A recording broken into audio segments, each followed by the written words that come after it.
Dahil marami na ang nag-screencast ngayon, marami pa din ang hindi nakakaalam kung paano ang gagawin. So, tuturuan natin kayo. Unang-una sa lahat, dapat naka-vertical yung inyong phone. Punta tayo sa app ng YouTube. Yan. Tapos, mag-a-add kayo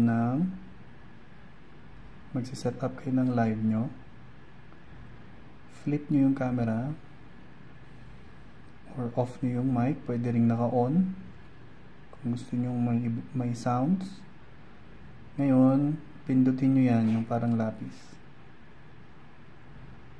And, on nyo yung screencast. Yan. Palitan natin itong select audience na no, it's not made for kids para makapag-chat. Okay, lobat na daw.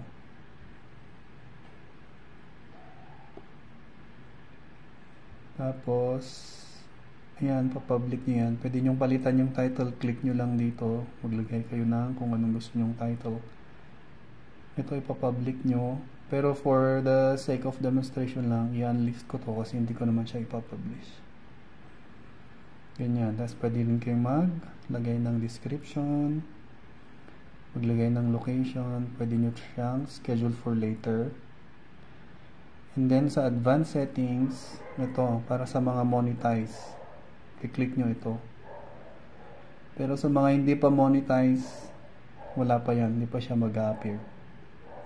Okay, so next. Kunwari, kung okay na yung ano nyo dito, mag-next na kayo.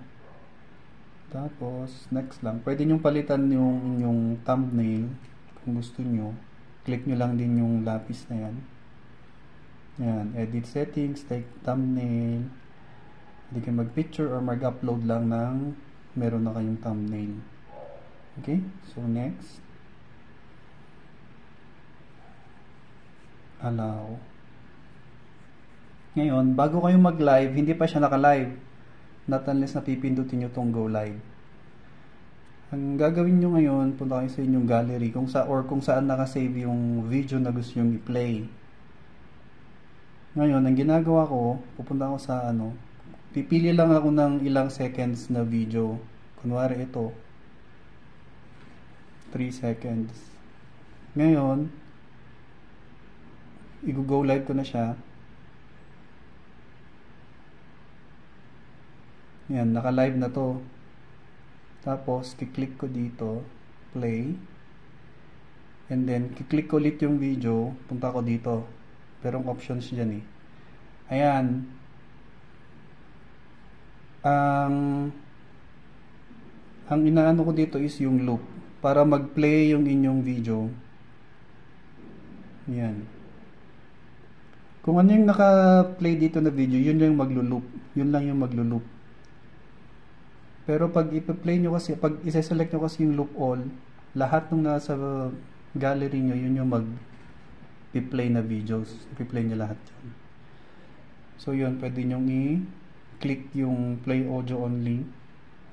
Yan. Yun yung volume, pwede nyo i-adjust yan. Brightness, yan yung settings. So kunwari, pwede nyo pwede nyo pabilisan or bagalan.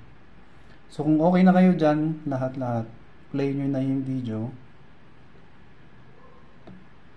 Ayan. Yan, naka-loop na yan. Magpe-play lang siya ng magpe-play hanggat i-end nyo yung inyong live. So okay na yan. Ngayon, kailangan nyo ng ibang gadget or ibang phone para makapag-chat. Ito lang yung naka-display dun sa, ito yung makikita ng papasok sa inyong live. Pwede rin naman na isa lang ang gagamitin nyo na phone, kaso hindi nyo na ito ma-play. Kailangan kayong pumunta dun sa application tas pumasok kayo dun sa live nyo para makita nyo yung chat. Yan, naka-loop na lang yan. Tapos kung mag-i-exit kayo, pindutin nyo lang itong bilog na to. Press nyo yun. Pwede nyo i-turn on yung camera para makita kayo dun sa bilog na yan. Tapos turn on nyo rin yung mic. Pwede rin yan. Kung ayaw nyo, di turn off nyo. Turn off yung video. Ayan. And then, Ayan, mag-exit na tayo. So, click nyo dito. And, end na yung live stream. Okay. So, that's it. Ganun po tayo mag-screencast. Kung meron pa kayong questions, mag-comment lamang. And we'll try to answer them. Bye!